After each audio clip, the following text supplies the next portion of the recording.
think it's probably wise for us to just start off with some introductions now before we actually start discussing the talking points today. We're still waiting for Danny Watts, our director, to join.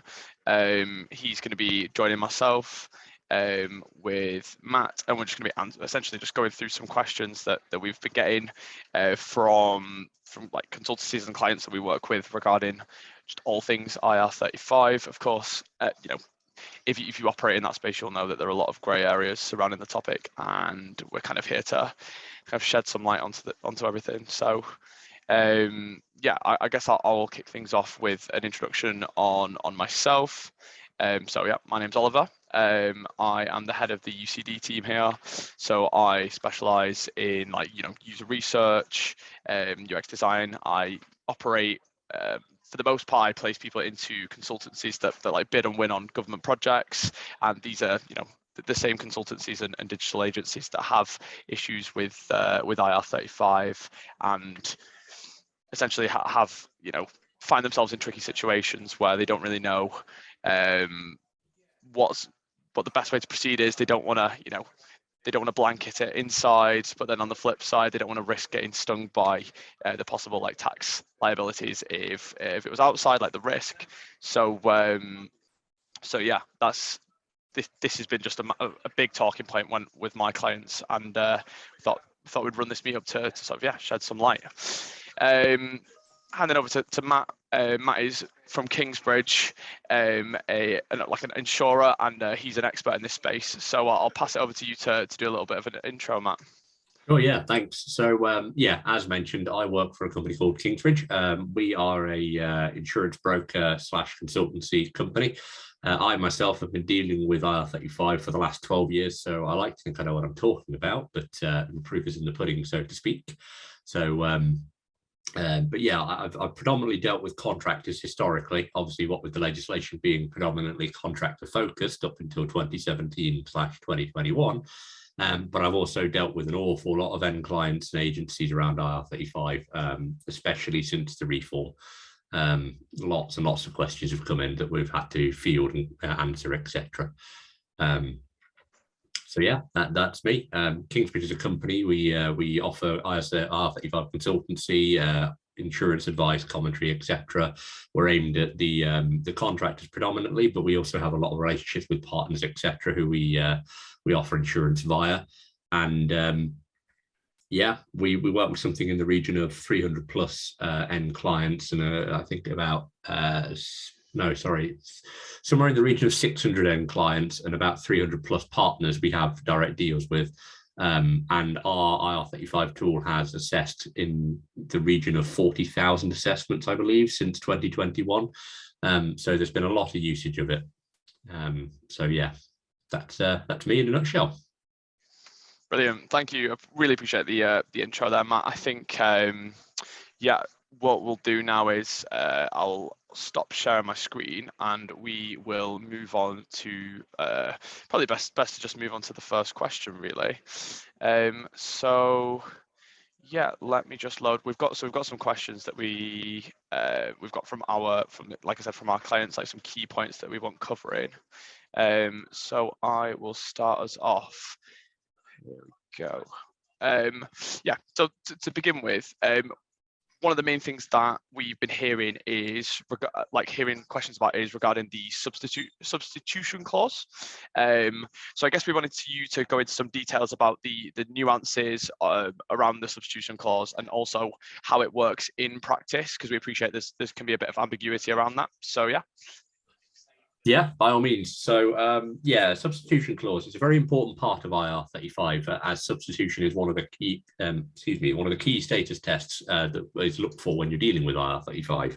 The three key status tests being whether or not there's personal service required of the contractor, the levels of control the contractor is subject to, and what's referred to as mutuality of obligations between the parties. Mutuality of obligations just being a fancy way of saying that there should be no expectation of work to be offered or accepted by either party. As personal service is one of the key status tests, it's important that it's shown in the contract that there isn't a requirement for personal service, and it's also important that the reality of the engagement also reflects that.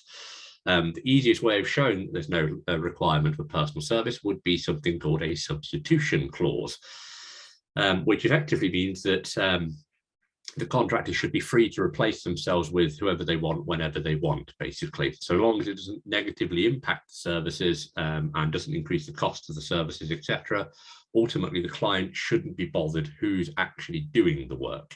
I always use something called the plumber example to get the point across, in the when you engage a plumber to fix your toilet at home, you're not bothered whether Mario or Luigi turns up to fix your toilet, you just want a plumber. Yeah. Same thing should apply out there to any contractor. Ultimately, you shouldn't care who's doing the work, just that the work is being done. Okay. If there is a requirement for a specific individual to carry out the services, that is to say, no, I absolutely positively have to have Mario come in and do the work because of X, Y, Z reason, that implies that there's a personal service requirement, which is going to be seen pretty negatively in relation to IR35. Simply because me as an employee of Kingsbridge, for example, I'm not able to substitute or send someone else in to do the work.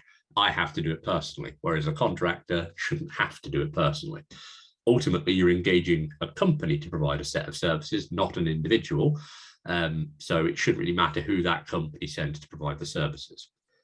There is something called the right to veto, which end clients do have. So a right to veto, simply put, is the ability to say no to a substitute, but it has to be done on reasonable grounds. So if you were to say, no, we're not willing to accept a substitute because they don't have the right skills, qualifications, experience, or security clearance, they're all reasonable reasons to reject a substitute.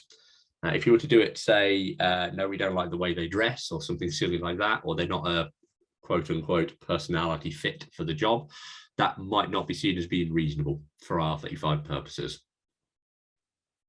In relation to the substitution clause itself, it's very important that any substitution clause that's inserted into a contract is fit for purpose and is, I suppose, reflective of the reality. If you put a clause in your contract that says, you can substitute at any point, so between you and the contractor, if you put in your contract saying, we will accept substitute at any point, no problems whatsoever, and then the reality is that you would expect to have a sit-down interview with the contractor, sit-down interview with the substitute, make sure they have the right skills, qualifications, experience, and want to go through all of the same sort of initial setup that you did with the original consultant, then that, or indeed, if you just turn around and say, no, actually, we're not going to accept a substitute, that's what's referred to as a sham substitution clause in the contract.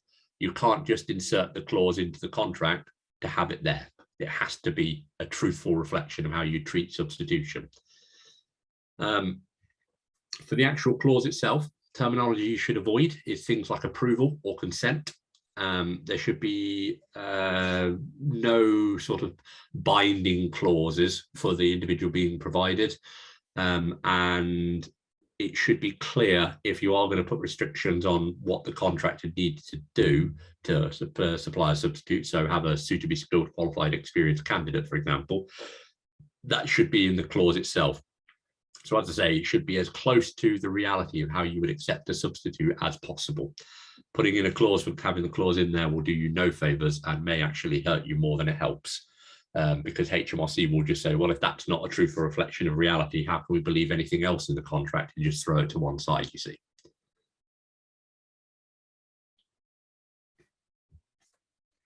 Cool. Yeah. Thank you, Matt. I really appreciate the detail there.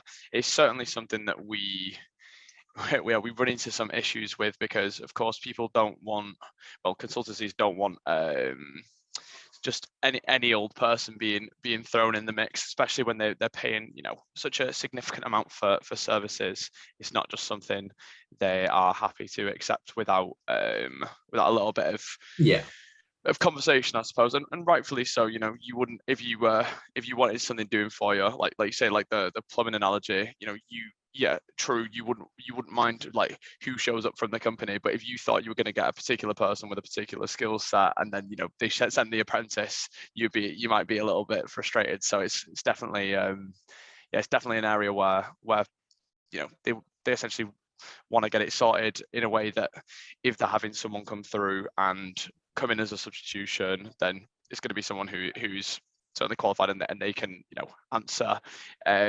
It's perfectly reasonable to ask, as I say, the person has the right skills, qualifications, experience to do the job. To go back to your example, if the plumber that you originally engaged has had a look at the job and decides that the apprentice can do it, ultimately the plumber is the expert in this situation. And, you know, in all respect, who are you to gainsay what their opinion is? If they're the experts, you engage with them to do the job. If they think that the apprentice can do it, then that's their business. If they don't do it correctly, or it's not done to the required standard, that's when you can come down on them like a ton of bricks, you know. Yeah, I appreciate it's not the easiest of things to sort of wrap your head around, so to speak, but ultimately, as I say, you're engaging the company, not the individual. Who the company sends is their business. It'd be no different to, I don't know, engaging a cleaning company to clean an office, for example. You don't care who they send. You just care that they come and clean the office at the required timescale, do the required timescale, and do the required standard. If you didn't like who they sent, you'd go back to the cleaning company and say, "Oh, hold on a second, send me somebody else." You wouldn't go to the individual and say, "Get out and don't come back." You see, it's all aimed at the company, or it should be aimed at the company, not the individual. And that's just to cover an additional point as well. That's irrespective of whether or not they are the only person in their limited company. If they're a personal service company and they are the only person in their limited company who can actually provide the service, that doesn't stop them being able to provide a substitute. It's a hypothetical right 99 times out of 100. I mean, I can count on one hand the amount of times I've actually spoke to a contractor who has substituted, you see. But the important question is, if the need arose, could the contractor send the substitute? What would be the client's reaction? You know, hypothetically, if they had somebody who had the right skills, qualifications, experience to do the job, and they tried to send them in place of themselves, how would the client react? That is the right of substitution. Yeah, in theory, clients across the country should just say, "Yeah, that's fine. We're willing to accept your substitute so long as they've got the right skills, qualifications, experience, etc." But that doesn't always happen, unfortunately. Sure, brilliant. All right, well, thank you. I appreciate you. Again, appreciate you going into detail on that and expanding on that point a little bit. Joining us now is Beatrice, who is part of the same team that I'm on, which is the digital transformation team. So she works alongside consultancy and like boutique agency clients, much like myself. She's going to be joining us to kind of ask some questions as well. She's going to go through the sheet with me. So I'll just pass you over to her, and she can just do a little introduction, and then we can continue to move on. Fab, thanks, Ollie. Obviously I work alongside Ollie on our sort of GDS team. My specialty is very much focusing on the software development side of things. Work alongside both Ollie and Danny. Danny unfortunately is stuck in the meeting, so you've got me instead. Second question that we had, I think, for you, Matt, was how the remote element of a role affects the IR35 status. So working remotely, yeah? Yeah. Sure. So this used to be a slightly bigger deal than it is nowadays, what with the advent of COVID. But simply put, the contractor should always be able to provide their own services from a location of their own choice, within reason. For example, if you had an IT contractor who's working on an app for the client, there's no reason why the contractor can't provide services from a location of their own choice, say a home office or a remote office at their own location. If they choose to work on the client site, so be it.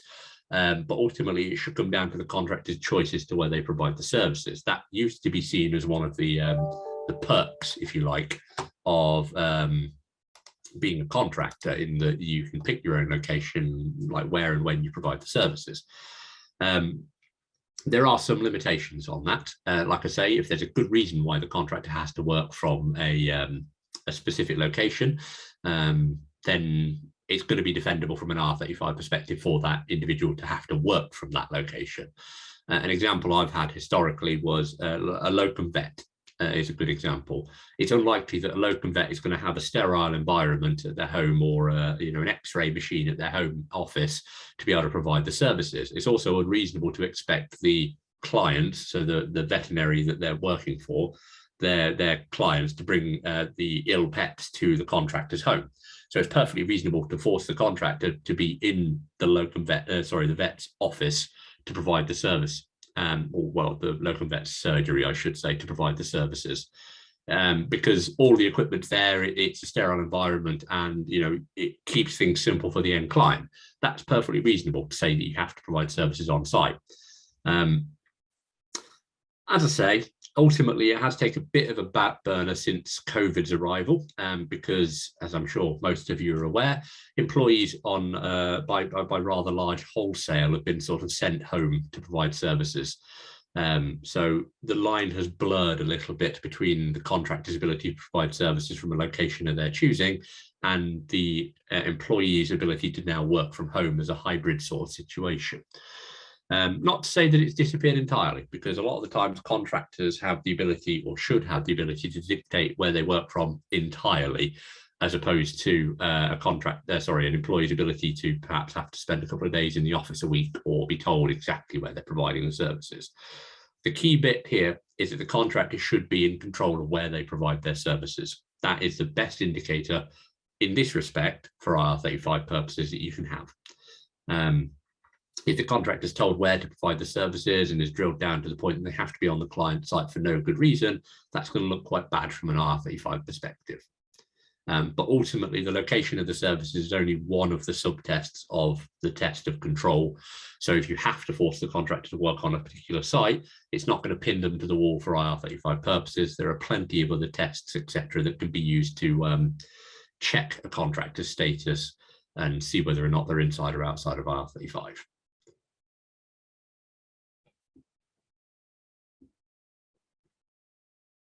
Yeah, that's brilliant, Matt. I suppose one of the questions that sort of pops into my head then when you were going into that was what particular reasons, of course it's kind of like a spectrum. Like there are some cases where yes, someone does have to go on site. There are like actual reasons, particularly like with user research, the area where I operate, they often want to do like in-person interviews. What would you say? Like, under what circumstances would you think that it is more justified or less justified than to bring someone on site?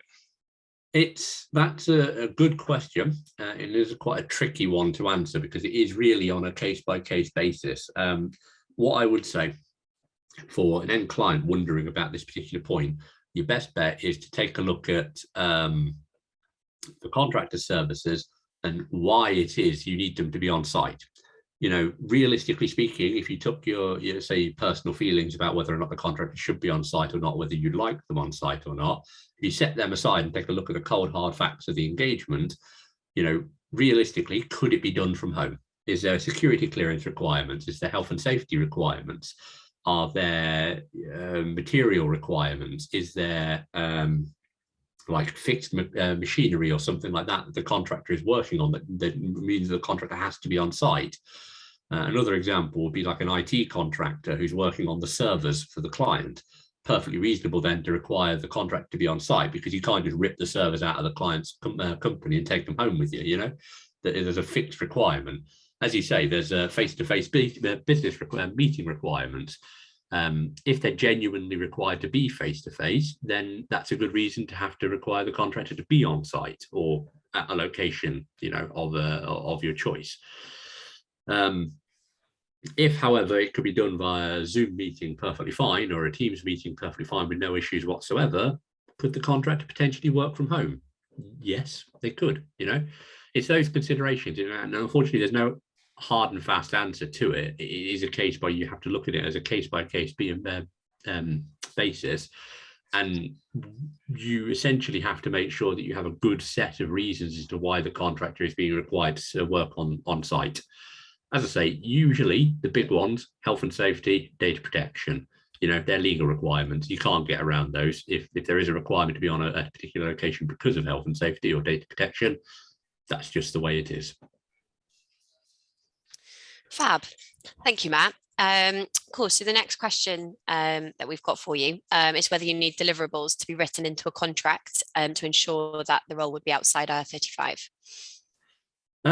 Technically speaking, no, you don't need deliverables in a contract to ensure it's outside of IR35. It is, again, one of the aspects of a spectrum of things that you want to look at for IR35 purposes. But I'd always recommend that there is a clear set of deliverables put in the contract. Ultimately, the contractor should be very clear that they're there for a very specific set of services that they're providing. And if the description of the services that's in the contract is just, say, IT contractor, that's pretty broad, unfortunately, from an IR35 perspective, and it could be used to justify moving the contractor from task to task without their consent. Oh, you're building a website today, well, that falls under the remit of a contractor, an IT contractor. Tomorrow we want you to build a database. Yeah, it wasn't what we originally agreed in person speaking, but it falls under the remit of an IT contractor. You got to do it. That's moving the contract from task to task in the same way that an employee would do. If my employer says jump, I say how high. That shouldn't be the case for a contractor. To bring it back to that plumber example, the plumber comes in and fixes your toilet. He doesn't hang around and say, so do you want me to look at your shower next? And nor do you expect him to. It's if you say to him, look, we really like what you did with the toilet. Can you please look at the shower? Then in that situation, the contractor is well within their rights to say, yeah, I can do. I can come and have a look next Tuesday. It'll cost you this much. We can scope it out and then see what the final bill is, etc. It becomes a discussion, a business-to-business arrangement, you see. If there isn't a solid description of the services in the contract that's written, then it becomes very awkward around that point. There isn't a clear fixed set of services. And with respects to mutuality obligations, there should always be a set of services the contractor is providing. Anything outside of that should be negotiated between the businesses. Yeah. Simple as that. Try and make sure to have as firm a description in the contract as possible, detailing what the contract is doing, the services they're providing, and the projects they're working on. If there is any amendments to that, so scope creep is a classic example here, where over time the contractor starts picking up more and more odd jobs, that should be picked up in a review of the contractor's engagement whenever you do that. And you need to make sure that you're updating the schedule to include that new work and that a very clear offer is made to the contractor. If it's a one-sided amendment, then HMRC is not going to look fondly upon that because it looks like you're just simply assigning tasks to the contractor. Everything should always be offered to the contractor and accepted and then updated in the schedule where possible, which I appreciate is a bit of an admin headache. But unfortunately, it's something that needs to be done. You can't be seen to just be throwing work at the contractor without any give and take, if that makes sense. Yeah, brilliant. Cheers, Matt. Really appreciate you you going into more detail on that. I think for now, I mean, in terms of the key points that we wanted covering in the discussion today, or at least those were the main ones that we wanted answering, we've basically covered it off nicely. What we're going to do now is a bit of a Q&A. So I think we can split that up into two segments. For the first segment, we can have people answer questions on what you just said, on any of the particular points that you just covered. And then after that point, we will move on to just a general Q&A. If anyone wants to pick your brain on anything, any particular questions that are in their mind, then we can just let them fire some questions your way. So trying to think how the best way to do this. We can probably, if you want to put a question in the chat to those of you who are tuned in, if you want to put a question in our chat, then we can just have I'll read it out, or myself or Beatrice, and then you can answer it. Matt, does that sound like the best way of going about it? Yeah, by all means, fire away, fire questions at us, and we'll get them answered for you as best as we can anyway. Cool. Just having a look at what Ivana put in the chat before. Ivana, did you want to expand a little bit on what you put in there regarding saying that it was harder to achieve in engineering as there are security requirements? I think it was regarding the substitution clause. Yes, it was. Hi, everyone. So we are a consultancy. We sometimes we have our permanent employees, software engineers, and sometimes we need to engage personal service or limited companies, bring contractors on customer engagements. And when you were talking about, giving the example of a plumber, it is quite easy to just send John, as you said, or Mario or Luigi or whatever you use there, But with engineers, it's much more difficult because there are security requirements. Sometimes one of our customers actually requires us to use their laptops because of security reasons. So all contractors will have to use. So that, they can't just turn around and say, oh, well, tomorrow Tom is going to do the work. They just can't. So with substitution, that is all that's we allow it, even the customer allows it, but just the logistics around that are not very easy. It's doable. We haven't done it yet. Sure. It could be done, but it's not just like, oh, tomorrow somebody else is doing it. So yeah, you're quite right. Ultimately, as I say, security clearance is a legitimate reason as to why you would reject a contractor. But it also doesn't stop substitution at all. It makes it harder, definitely. I'm not going to refute that at all. But for argument's sake, let's say a contractor knew they were going on holiday in 3 months' time for half a month. Contractor says, oh, I'm not going to be here during this period of time. And then, you as the client say, well, that's not going to work for us because we've got deadlines that need to be met, etc. The contractor could theoretically, in that situation, prep a substitute ahead of time and get them security cleared so they're ready to rumble for when they're off. It doesn't stop substitution, but it does make things more tricky because you can't, as you say, do it at the drop of a hat. If the contractor were to fall ill, for example, say they broke an arm or something, they couldn't provide the services, then it would be difficult for them to get a substitute in the required time frame, simply because, as you say, you've got security clearances, etc.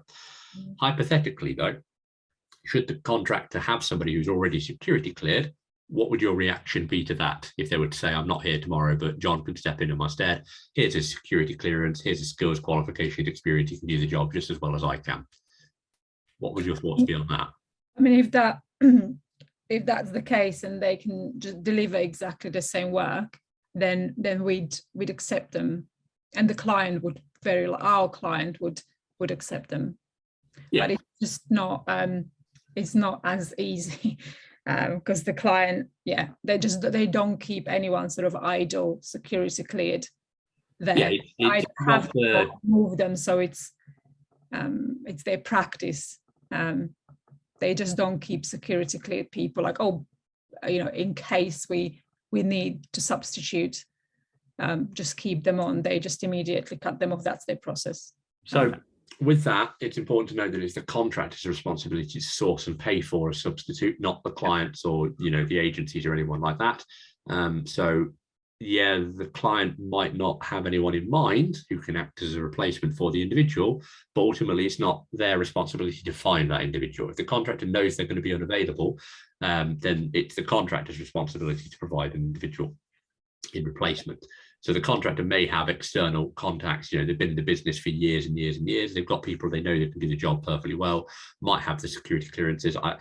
Obviously, this is taken into account that it's a generic security clearance. If it's a specific security clearance to the client, then yes, that makes things even more complicated for exactly the reason you pointed out.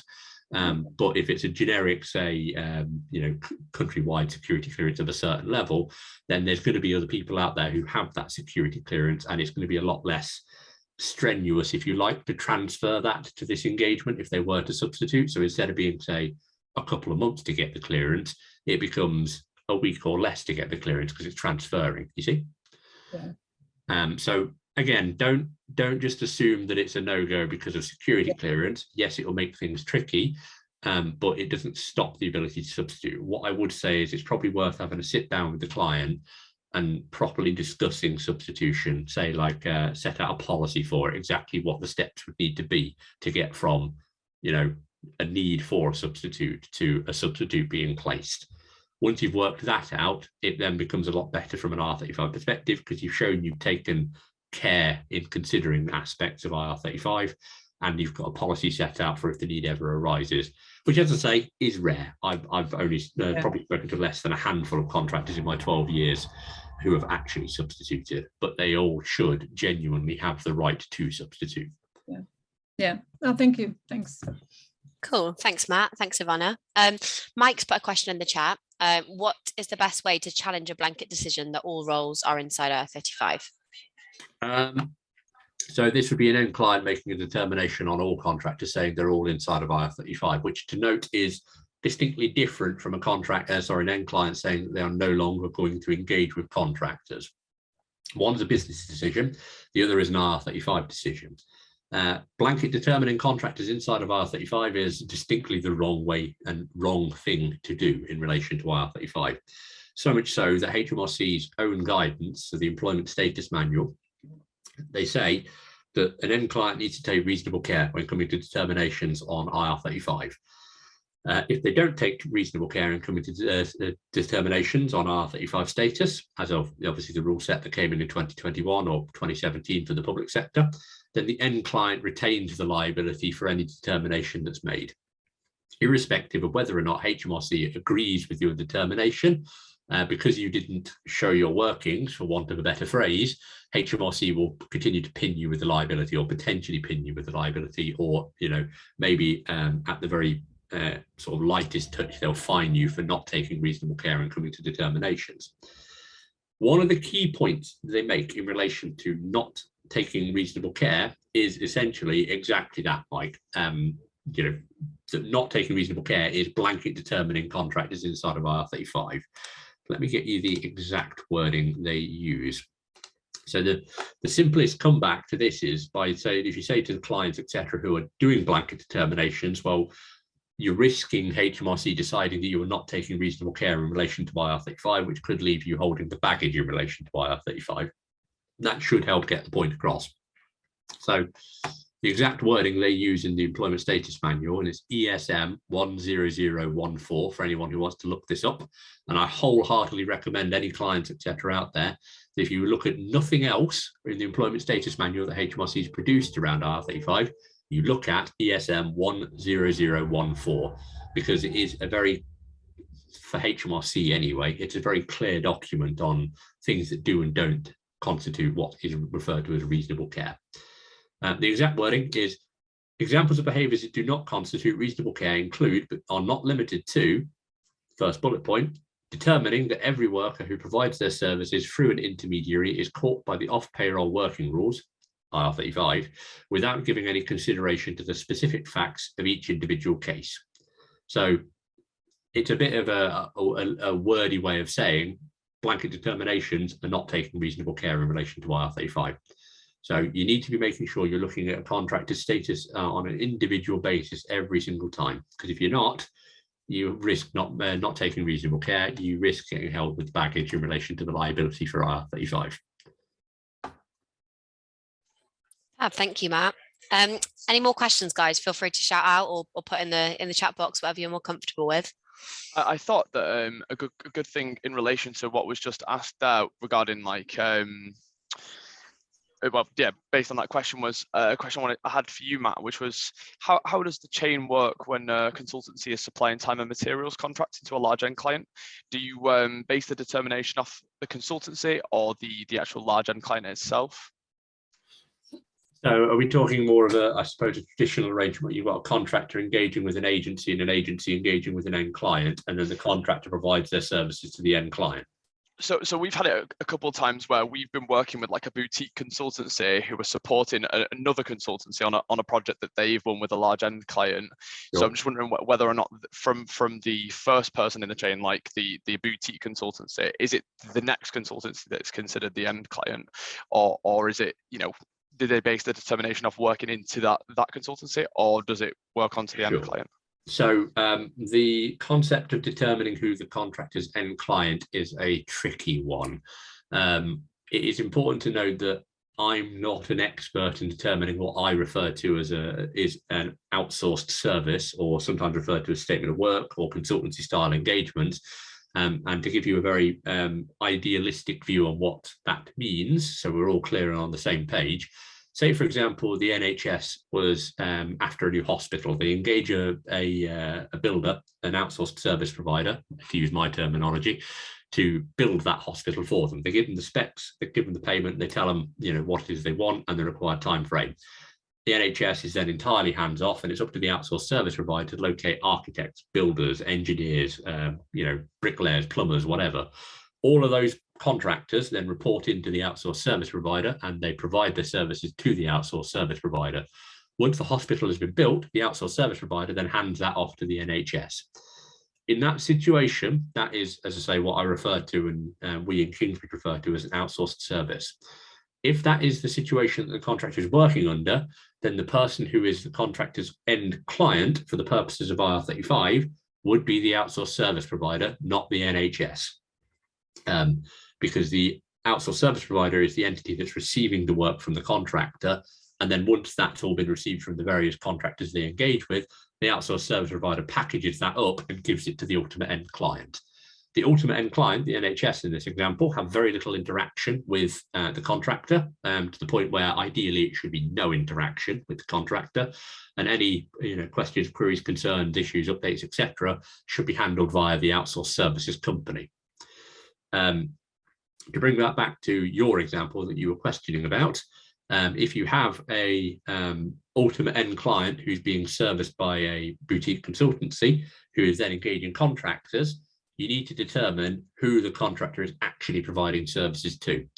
If the boutique is using the contractor as a bum in a seat to sort of fill a position in the end client, and the contractor is engaging with that ultimate end client, then it could be that it's a traditional contractor arrangement, and that ultimate end client is the one who should be making a determination on the IR35 status of the consultant.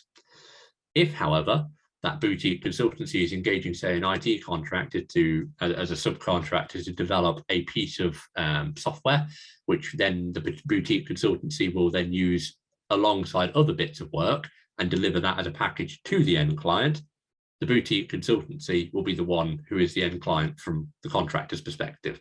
And they're the ones who need to determine status on IR35, not the ultimate end client. Yeah, it's a bit of a messy concept to try and get your head around. And as I say, it's not a particular expertise of mine of determining whether or not it's a true outsourced engagement, but that is in essence what you would need to do. Determine who the end client is, whether that be the boutique consultancy or the ultimate end client. And then that entity, once you've determined who the end client is the one who needs to make a check on the contractor status, assuming that they're a medium or large size company. Brilliant. Thanks so much. Yeah, that makes complete sense. Nice. Well, we've not got any more questions in the chat, but we figure it'd be easier if so anyone who's with us now, if anyone has any questions, you can just unmute and just fire a question directly at Matt, and and he'll answer it for you. So yeah, feel free to fire a question off. I know there might be